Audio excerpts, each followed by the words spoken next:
నమస్తే welcome to Aadan నేను బాపయ్య తెలంగాణ రాష్ట్రంలో అసెంబ్లీ ఎన్నికలకు దగ్గర నుంచి అలాగే లోక్సభ ఎన్నికల మధ్యలో చూసుకుంటే అసెంబ్లీ ఎన్నికల రిజల్ట్స్ ఏవైతే వచ్చాయో ఆ రిజల్ట్స్ దగ్గర నుంచి బీఆర్ఎస్ వర్కింగ్ ప్రెసిడెంట్గా ఉన్న మాజీ మంత్రి కల్వకుంట్ల తారక రామారావు గారి వాయిస్ అయితే చాలా తక్కువగా వినిపించింది అని చెప్పుకోవాలి. ఇక తీరా లోక్సభ ఎలక్షన్స్ రిజల్ట్స్ వచ్చాక మాత్రం ఆయన గొంతు మోగపోయింది అనే చెప్పొచ్చు. ఎందుకంటే ఆయన బయట అస్సలు కనిపించడం లేదు, కేవలం ట్విట్టర్ల రూపంలో మాత్రమే కనిపిస్తున్నారు. ఆయన గొంతు ఎక్కడ వినిపించడం లేదు. ఏదైనా బహిరంగ సభకు వచ్చి మాట్లాడడమా, లేకపోతే కార్యకర్తలతోటి ఏదైనా బహిరంగ సమావేశం నిర్వహించడమా ఇలాంటివి, లేదా తెలంగాణ రాష్ట్ర ప్రభుత్వానికి సంబంధించి లోటుపాట్లను ఏవైనా ఎత్తి చూపడమా, లేకపోతే వాళ్ళకి ఏదైనా సలహాలు సూచనలు ప్రతిపక్ష పాత్ర పోషిస్తున్నారు కాబట్టి ఇవ్వటమా అనేది ఇప్పటివరకైతే ఆయన చేసిన దాఖలాలు చాలా తక్కువ. కొంతమంది అయితే అసలు లేవు అనే చెప్పేస్తున్నారు. అయితే తాజాగా ఆయన మరొక్కసారి ట్విట్టర్ ద్వారానే వెలుగులోకి వచ్చారు. ఆయన తాజాగా చేసిన ట్వీట్ ఏంటి, ఆ ట్వీట్లో ఎవరిని ఉద్దేశించి ట్వీట్ చేశారు, ఎందుకని నర్మగర్భంగానే ట్వీట్ చేయాల్సి వచ్చింది, బాహాటంగా నిర్మోహమాటంగా ఎప్పుడు నిర్భయంగా చక్కగా మాట్లాడే కేటీఆర్ పేర్లేమీ ప్రస్తావించకుండా అంత నర్మగర్భంగా అంత గూఢార్థాలు వచ్చే విధంగా ఎందుకు మాట్లాడారు, ఆ ట్వీట్ ఎందుకు చేశారు, ఏంటి అసలు ట్వీట్ ఏంటనేది ఇప్పుడు చూద్దాం. మా కరువులకు కన్నీళ్లకు శాశ్వత పరిష్కారం కాళేశ్వరం. తెలంగాణ తరలైపోతే సంకలు గుద్దుకుందామని చూసిన వంకర బుద్ధిగాళ్లకు ఈర్ష్య అసూయ పుట్టించి కన్ను కుట్టించిన మా వరప్రదాయిని కాళేశ్వరం. తలాపుల గోదావరి గలగలా పారుతున్న తనువంతా ఎడారై నిండిన శాపానికి విమోచనం కాళేశ్వరం. సముద్ర మట్టానికి ఎత్తున ఉన్న మా చేను చెలక నదీ జలాలతో తడవాలంటే ఎత్తిపోతలే శరణ్యం.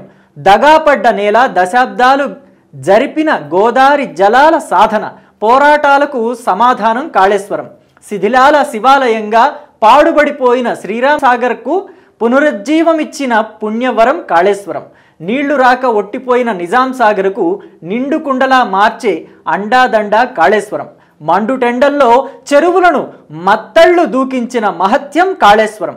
మా తపనకు ఆలోచనకు అన్వేషణకు జలదౌత్యానికి నిదర్శనం కాళేశ్వరం. కాళేశ్వరం అంటే ఒక్క బరాజ్ కాదని తెలియని మీ అజ్ఞానం. ఎక్కడో ఒక లోపం తలెత్తడం సహజం, సరిదిద్దుకోగలం. రాజకీయ కుళ్ళు కుతంత్రాలను దిష్టి చూపులను తట్టుకోగలం. మీ ఏడుపే మా ఎదుగుదల. చూశారు కదా, చాలా పెద్ద ట్వీట్ ఒకటి పెట్టారు. దీంట్లో అసలు చాలా పెద్ద సమాసాలు సందులు, అంటే మామూలుగా ఈ జనరేషన్లో పిల్లలకి అర్థం కాని తెలుగుతో చక్కగా ఓ కవితాత్మకమైన హృదయంతో ఆయన చాలా పెద్ద ట్వీటే పెట్టారు. అసలు ఈ ట్వీట్కి అర్థం ఏంటనేది చాలామందికి అర్థం కావట్లేదట. అంటే ఈ పదాలు అర్థం కాదు, అసలు ఎవరిని ఉద్దేశించి ఈ ట్వీట్ చేశారు అంటే పొరుగు రాష్ట్రాల వాళ్ళ కుళ్ళుకుంటుంది, లేదా తెలంగాణలో కాళేశ్వరాన్ని చూసి తెలంగాణ వాళ్ళే కుళ్ళుకుంటున్నారా, ఈర్ష పడుతున్నారా, అసూయ పడుతున్నారా, ఈర్షాద్వేషాలతో రగిలిపోతున్నారా అనేది కేటీఆర్ గారు సవినయంగా సవివరంగా ఎక్కడ మనవి చేసిన దాఖలాలు అయితే ఈ ట్వీట్లో నాకు కనిపించలే. ఒకవేళ మీకేమన్నా అర్థమై ఉంటే ఈ ట్వీట్ గురించి మీకు వివరంగా తెలుసుంటే గనక మీ అభిప్రాయాన్ని కామెంట్ బాక్స్లో తెలియచేయండి. అలాగే ఇక్కడ చూస్తే తెలంగాణ తరలైపోతే సంకలు గుద్దుకుందామని చూసిన వంకర బుద్ధిగాళ్లకు ఈర్ష్య అసూయ పుట్టించి కన్ను కుట్టించిన మా వరప్రదాయిని కాళేశ్వరం. అసలు కాళేశ్వరం చూసి ఎవరైనా ఈర్ష్య ఎందుకు పడతారు? చక్కగా కాళేశ్వరంలో నీరు నింపితే ఆయన అన్నట్టు గోదావరి గలగలలు పారుతున్న తనువంతా ఎడారై నిండిన శాపానికి విమోచనం కాళేశ్వరమే కదా. నిజంగానే ఒకప్పుడు తెలంగాణలో చాలా భూములు నీళ్లు లేక ఎడారిలో ఎండిపోయి ఉండేవి. సో ఆ ఎడారి లాంటి భూములకు నీళ్ళిచ్చింది కాళేశ్వరం వల్లనే. సో కాళేశ్వరానికి నీళ్ళు వస్తే ఎవరు కుళ్ళుకుంటారు? ఇటుపక్క మహారాష్ట్ర కుళ్ళుకోదు, అవతల పక్క ఆంధ్రప్రదేశ్ కూడా కుళ్ళుకోదు. ఎందుకంటే ఆంధ్రప్రదేశ్కి సంబంధించిన చాలామంది సెటిలర్లు తెలంగాణలోనే ఉంటున్నారు. సో ఇలా తెలంగాణలో ఉండేవాళ్ళకి ఇక్కడ తెలంగాణలో పండిన గింజలు అన్నమై అరిచేతికొచ్చి 4 వేళ్ళు నోట్లోకి వెళుతుంటే కుళ్ళుకోవాల్సిన అవసరం ఏముంది? పైగా ఇక్కడ పండిన గింజలని ఎక్స్పోర్ట్ చేస్తే తెలంగాణకే మంచి పేరు వస్తుంది కదా. పైగా తెలంగాణ వాళ్ళు కుళ్ళుకోవాల్సిన అవసరం కూడా లేదు. పైగా ఇతర రాష్ట్రాల వాళ్ళకు కూడా ఆకలి తీర్చిన తెలంగాణ అవుతుంది.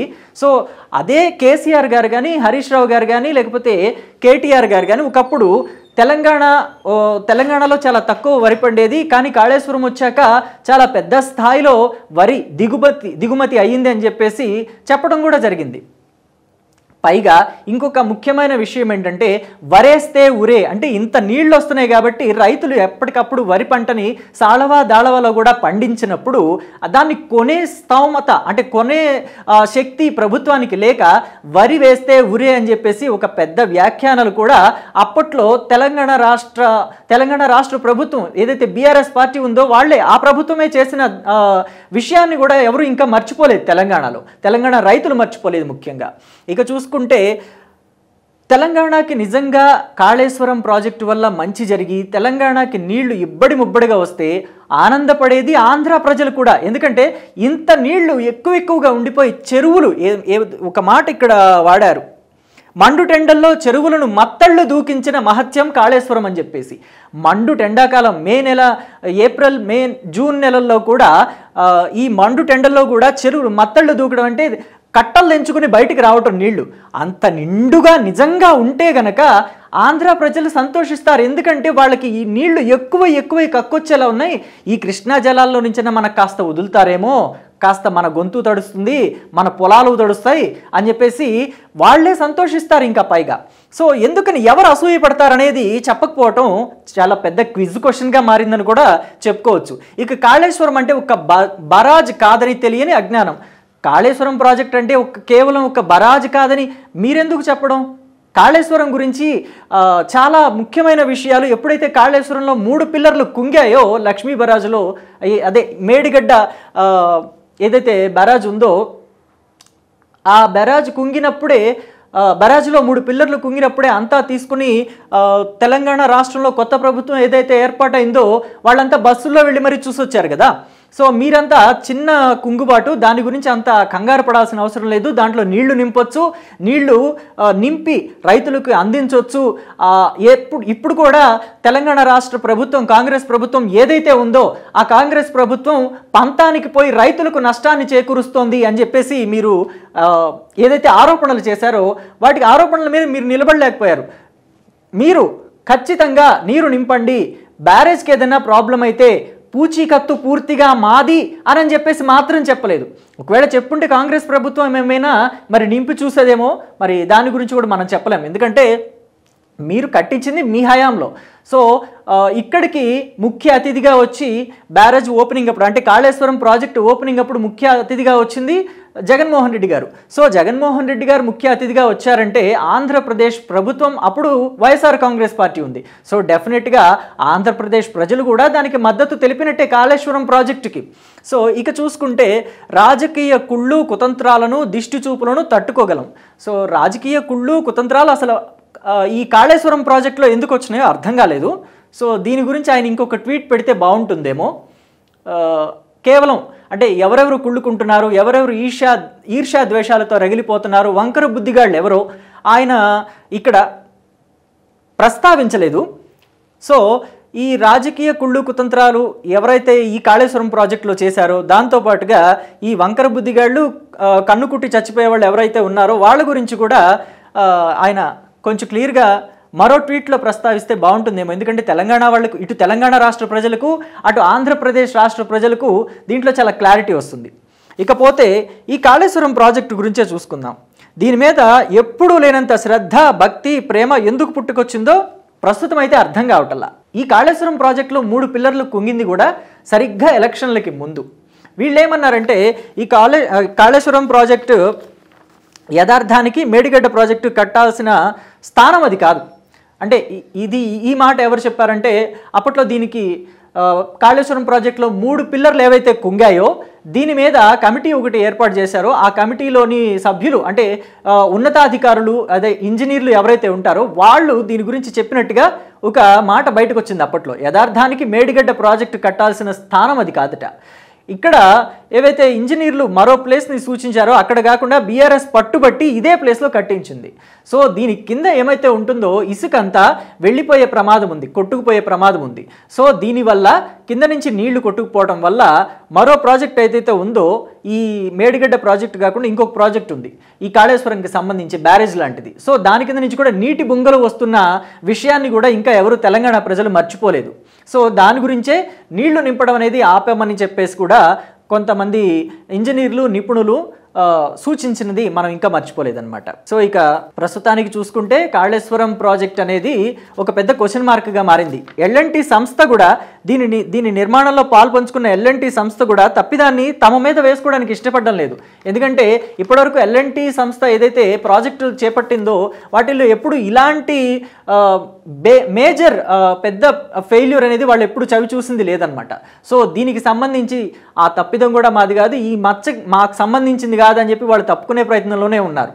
సో ఇక చూసుకుంటే కాళేశ్వరం ప్రాజెక్టులో ఒక్కో ఎకరాకి నీళ్లు ఇవ్వాలంటే హీనపక్షం 50,000 రూపాయలు ఖర్చు అవుతుందని చెప్పేసి అప్పట్లో ఒక పెద్ద మనిషి ఆయన జేపీ అయితే ఎవరైతే ఉన్నారో జయప్రకాష్ నారాయణ ఎవరైతే ఉన్నారో ఆయన వెల్లడించారు కూడా.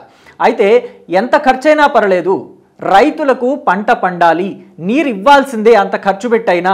సో రైతులకు మేలు జరగాలి కాబట్టే మేము ఈ ప్రాజెక్టు కడుతున్నామని ఉద్ఘాటించారు తెలంగాణ ముఖ్యమంత్రి, అప్పట్లో తెలంగాణ ముఖ్యమంత్రి, ఇప్పుడు మాజీ ముఖ్యమంత్రి కల్వకుంట్ల చంద్రశేఖరరావు గారు. ఏదైతే ప్రాజెక్టు కట్టడం బాగానే ఉంది, దానికి సంబంధించిన పనులు బాగానే జరిగాయి, కానీ ఎక్కడ లోపం జరిగిందో ఏమో కానీ దాంట్లో 3 పిల్లర్లు అయితే కుంగాయి.